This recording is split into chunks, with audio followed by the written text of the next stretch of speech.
अमीरुल मुमिनीन अलीउल मुर्तज़ा का दर्जा हज़रत खालिद बिन वलीद रज़ियल्लाहु ताला अन्हुमा से बहुत बुलंद है, लेकिन बहादुरी, ताकत, फुर्ती और देर तक लड़ने की सलाहियत में हज़रत अली हज़रत खालिद बिन वलीद का मुकाबला नहीं कर सकते। हकीर फ़कीर को इस बात की हैरत हो रही थी कि शिया उलमा अपनी सादालो शिया अवाम के दिलों में खालिद बिन वलीद के लिए नफ़रत क्यों भरते हैं, वजह समझ नहीं आ रही थी।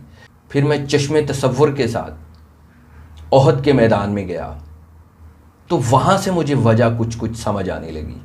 जब मोमिनीन ने जंग जीत ली तब भी हज़रत खालिद बिन वलीद रज़ियल्लाहु ताला अन्हो अपनी जगह से नहीं हटे। जंगी हिकमत अमली के तौर पर ये इंतहाई ख़तरनाक काम था जो हज़रत खालिद बिन वलीद ने किया था कि हज़रत खालिद बिन वलीद शतरंज की बसात में अपने सिर्फ़ एक प्यादे के साथ वज़ीर और दूसरे बड़े बड़े सिपाहियों का कला कमा करने का सोच कर बैठे थे। हालांकि जब अपनी फ़ौज शिकस्त खा चुकी थी हज़रत खालिद बिन वलीद की, तो उनका वहाँ पर बैठना बनता ही नहीं था। ज़ाहिर सी बात है, मोमिनीन फतह पा चुके थे तो उन्होंने उनकी तिक्का बोटी कर देनी थी, लेकिन उसके बावजूद बैठे रहे थे वो। इसका मतलब वो नफ्सियात में भी माहिर थे। तो खैर वो मौके की ताक में थे, तो जैसे ही उन्हें मौका मिला तो उन्होंने उस दस्ते के साथ मोमिनीन की पूरी फ़ौज को तहस नहस करके रख दिया। सुर्ख तूफ़ान की तरह खालिद बिन वलीद हमलावर हुए थे। वो हमला करते ही ऐसे थे, और जब वो हमला करते थे बड़े बड़े सूरमाओं के पित्ते पानी हो जाते थे। उनको समझ ही नहीं आती थी, वो हवास बाख्ता हो जाते थे। अमीरुल मुमिनीन अबू बकर, उमर, अमीरुल मुमिनीन अलीउल मुर्तज़ा और दीगर सहाबा इकराम, यानी जिनके इस मौका पर भी हवास काम कर रहे थे, इससे पता चलता है कि इन हजरात के यानी अमीरुल मुमिनीन अबू बकर, उमर और अमीरुल मुमिनीन अलीउल मुर्तज़ा के आसाब इंतहाई से ज़्यादा मजबूत थे कि खालिद के हमला करने के बावजूद भी उनके आसाब काम कर रहे थे और ठीक ठीक काम कर रहे थे। वरना खालिद जिस मैदान में भी कदम रखता था ना, तो वहाँ के बड़े बड़े जंगजुओं को समझ ही नहीं आती थी कि क्या हो रहा है और हमने क्या करना है। तो इनके हवास काम कर रहे थे, इसलिए ये पहाड़ पर चढ़ गए। कौन? अमीरुल मुमिनीन अबू बकर सिद्दीक, अमीरुल मुमिनीन उमर फारूक, अमीरुल मुमिनीन अलीउल मुर्तज़ा। तो शिया उलमा जो अपनी सादालो शिया अवाम के कानों में ये झूठ भरते हैं कि उमर भी भाग गया था, पहाड़ी बकरे की तरह नाउज़ बिल्ला पहाड़ पर चढ़ गया था, तो हुजूर आपके इस बहतान के मुताबिक अमीरुल मुमिनीन अलीउल मुर्तज़ा भी पहाड़ पर चढ़ गए थे, तो अब उनको भी नाउज़ बिल्ला भगोड़ा कहेंगे। सादालो शिया अवाम को बता रहा हूँ, ये झूठ बताते हैं आपको। नहीं, वहाँ नहीं मैं जाने दूंगा, रसूलुल्लाह सल्लल्लाहु अलैहि वसल्लम के पास नहीं जाने दूंगा। जब तक ये हकीर ज़िंदा है तो ये तो नहीं जाने देगा, क्योंकि रसूलुल्लाह सल्लल्लाहु अलैहि वसल्लम के पास सिर्फ हज़रत तलहा थे, हज़रत तलहा, और उनके साथ 10 अंसारी सहाबी थे जो एक एक करके सब शहीद हो गए। सिर्फ हज़रत तलहा बाकी बचे थे।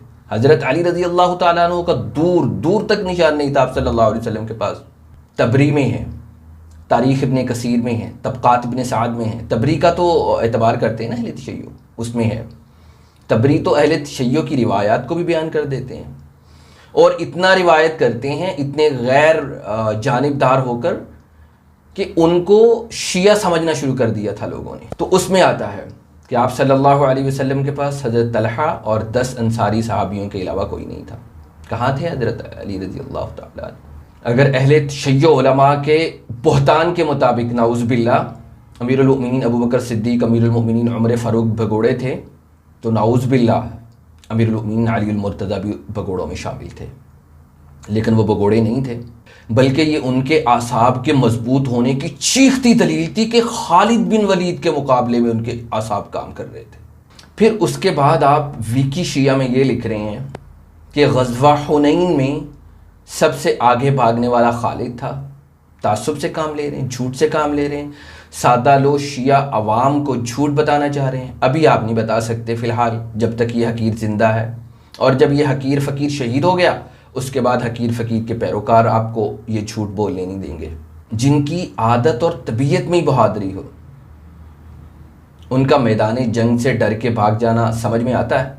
हकीर फ़कीर को न तबरी में मिला है, ना तबक़ात इब्न साद में मिला है, ना तारीख़ इब्न कसीर में मिला है कि हज़रत खालिद बिन वलीद रज़ी अल्लाह ताला अन्हु ग़ज़वा हुनैन से भाग गए थे, कहीं भी नहीं मिला। हाँ, अलबत्ता ये जो वीकी शिया हैं उसमें आपने लिखा है, यानी हकीर को तो शिया रिवायत में भी नहीं मिला कि हज़रत खालिद भाग गए थे। बाकी ग़ज़वा हुनैन का जो ज़िक्र है कुरान करीम में सूरह तौबा में आता है ना, व यौम हुनैन इज़ अअजबतकुम कसरतुकुम फलम तुग़नि अन्कुम शैअन व ज़ाक़त अलैकुमुल अर्ज़ु बिमा रहुबत सुम्मा वल्लैतुम मुदबिरीन। वल्लैतुम जमा का सीगा है ना, और मुदबिरीन जमा का सीगा। अल्लाह जल्ल शानुहु किनको मुखातिब कर रहे हैं? अपने नबी को और मोमिनीन को। तो सुम्मा वल्लैतुम मुदबिरीन से आप अमीरुल मोमिनीन अली मुर्तज़ा को कैसे निकालेंगे? बताइए। अगर मुनकिरीन हदीस आपसे ये सवाल करें, वो तो हदीसों को नहीं मानते, तारीख़ को तो दीवार में दे मारते हैं वो, तो मुझे बताइए सुम्मा वल्लैतुम मुदबिरीन से अमीरुल मोमिनीन अली मुर्तज़ा को आप कैसे निकालेंगे? मुनकिरीन हदीस और मुनकिरीन खुदा के मुताबिक तो अमीरुल मोमिनीन अली मुर्तज़ा ग़ज़वा हुनैन में सबसे आगे भागने वालों में से, नऊज़ बिल्लाह जिसको आप कहते हैं भगोड़ा, तो अमीरुल मोमिनीन अली मुर्तज़ा ग़ज़वा हुनैन में सबसे आगे जा रहे हैं भागते हुए डर कर। क्या जवाब देंगे आप? कुरान करीम में तो किसी किस्म का इस्तिस्ना नहीं है, सुम्मा वल्लैतुम मुदबिरीन, बल्कि इसमें तो रसूलुल्लाह सल्लल्लाहु अलैहि वसल्लम का भी इस्तिस्ना नहीं है। क्या जवाब देंगे मुनकिरीन हदीस को, मुनकिरीन खुदा को? बताइए। तो हकीर फ़कीर को जो तबरी, तबक़ात इब्न साद, तारीख़ इब्न कसीर में जो निचोड़ मिला है उसके मुताबिक कुरान करीम में जो इजमाल है उसकी तफसील अब्दुल्ला बिन मसऊद की रवायत में, जिसमें वो फरमाते हैं 80 के करीब, कमोबेश 80 के करीब जो है सहाबा आप सल्लल्लाहु अलैहि वसल्लम समेत जो है वो जमे रहे, जिनमें हज़रत अबू बकर सिद्दीक़, हज़रत उमर, हज़रत अली और लामहला यकीनी तौर पर हज़रत खालिद बिन वलीद और दीगर सहाबा इकराम। क्योंकि हज़रत खालिद बिन वलीद का मैदान जंग से भाग जाना ये इतना गैर यकीनी है जैसे कोई कहे कि मछली जो है वो पानी से भाग गई है। ये मुनकरीन हदीस और मुनकरीन खुदा के लिए भी यही जवाब है, क्योंकि वो तो आपकी अहादीस नहीं मानेंगे ना, तारीख़ तो फिर बहुत पीछे रह जाती है, तो फिर उनको भी यही जवाब दिया जाएगा कि अकली तौर भी आप सल्लल्लाहु अलैहि वसल्लम दुनिया में सबसे ज़्यादा बहादुर हैं, उनका भाग जाना नामुमकिनात में से है। और जब आप सल्लल्लाहु अलैहि वसल्लम नहीं भाग सकते तो लामहला यकीनी तौर पर हज़रत अबू बकर सिद्दीक़, हज़रत उमर, हज़रत अली रज़ी अल्लाह अन्हु, खालिद बिन वलीद और दीगर उनका भागना महाल है। फिर हो सकता है मुनकिरीन खुदा इस पर एतराज़ करेंगे, तारीफ़ बिलमाना कर रहे हो, कुरान करीम में जब है सुम्मा वल्लैतुम मुदबिरीन तो तुम कैसे निकाल रहे हो उससे मुहम्मदुर रसूलुल्लाह को, अबू बकर, उमर, अली और खालिद बिन वलीद को?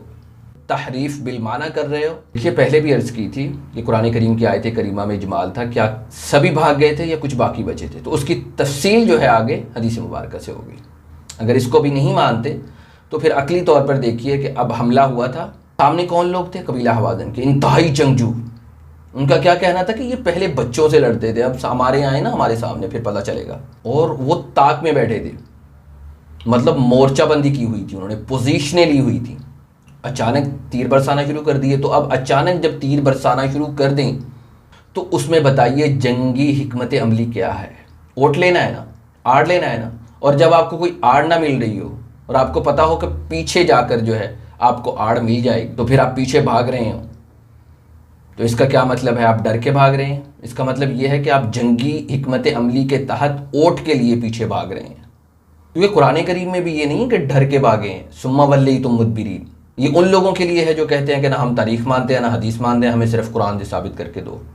तो अब जो सहाबा इकराम पीछे की तरफ भागे हैं, हर सी बात है उनके पास वोट लेने के लिए कोई जगह नहीं थी, तो पीछे भागना उनका वोट लेने के लिए था। फ़कीर ये बात कर रहा था कि हज़रत खालिद बिन वलीद रज़ी अल्लाह ताला अन्हु का सानी कोई नहीं था। सहाबा इकराम रिज़वानुल्लाह ताला अन्हुम अजमाइन में से भी कोई उनकी टक्कर का नहीं था। सादा लफ्ज़ों में ये आप कहते होंगे बस तुम ऐसे ही छोड़ रहे हो, ऐसा नहीं है। आपको नज़ारा पर हवाला नज़र आ रहा होगा। अमीरुल मोमिनीन अबू बकर सिद्दीक़ रज़ी अल्लाह ताला अन्हु ने फरमाया, खालिद बिन वलीद जैसा माएँ पैदा ही नहीं कर सकती। अब आया सुकून। फिर उसके बाद आपको नज़ारा पर दूसरा हवाला नज़र आ रहा होगा, ईरान के एक ऐसे शख्स के साथ हज़रत खालिद बिन वलीद रज़ी अल्लाह ताला अन्हु की लड़ाई हुई जिसमें 1000 आदमियों की ताकत थी। उसको हज़रत खालिद बिन वलीद रज़ी अल्लाह ताला अन्हु ने कत्ल किया और उसके बाद उसके जिस्म के साथ टेक लगा के खाना खाया। 1000 आदमियों की ताकत, अकेले खालिद। अब आपके ज़हन में हो सकता है शैतान डाले कि ये तो देव मालाई कहानियों में इस तरह होता है। नहीं हुजूर, आज के दौर की मिसाल हकीर अर्ज़ किए देता है। मोहम्मद बिन अली मुक्केबाज जानते हैं ना, मशहूर। माइक टाइसन जानते हैं ना, मुक्केबाज। हकीर के अपने अंदाजे के मुताबिक, हो सकता है कम या ज़्यादा हो, मोहम्मद अली में 10 मर्दों जितनी ताकत थी। इसके अलावा बहुत सारे मर्द हैं, हालांकि इस दौर में तो इनकी खुराक ही नहीं है वो। आजकल के ये जो आपको चलते फिरते मर्द और औरतें नज़र आ रही हैं ना, कुछ भी नहीं है इनमें, खाली हैं, खोखले हैं। तो शिया उलमा को ये मान लेना पड़ेगा, आपके पास कोई रास्ता ही नहीं है, कोई चारा ही नहीं है कि हज़रत खालिद बिन वलीद की मिसल कोई भी नहीं है। जब से दुनिया बनी है उस वक्त से लेके अब तक अंबिया इकराम के बाद कोई ना पैदा हुआ है ना होगा। ये जुज़वी फजीलत है। इसका मतलब ये नहीं है कि हज़रत खालिद बिन वलीद रज़ी अल्लाह ताला अन्हु का दर्जा भी दूसरे बड़े सहाबा से बुलंद है, हज़रत अली रज़ी अल्लाह ताला अन्हु से नहीं। ये जुज़वी फजीलत है उनकी, यानी उन जैसा बहादुर, तेज़ और देर तक लड़ने वाला और हिकमत अमली का माहिर न किसी माँ ने जना है न जनेगी।